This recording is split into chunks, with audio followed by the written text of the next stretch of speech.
यन Kerala, okay, Delhi में काम कर रहा है। अच्छा। तो कब आए हैं आप लोग दिल्ली से?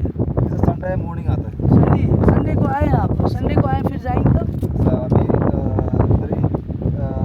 कल मॉर्निंग वापस। तो अभी कहाँ गए थे? कितने लोग गए थे? जा रहे हैं। अभी जा रहे हैं। हवा बहुत ज़्यादा चल रही है। मैं कल आया हूँ ना। अच्छा, ओके। और ट्राई टू कम कि आप कल शाम में उधर फिर रुकना है, आज शाम में रुकना है, वापस आना है। वापस इधर भी।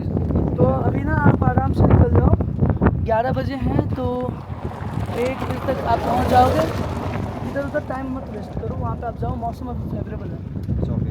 If it will be rain then it may be the problem with you.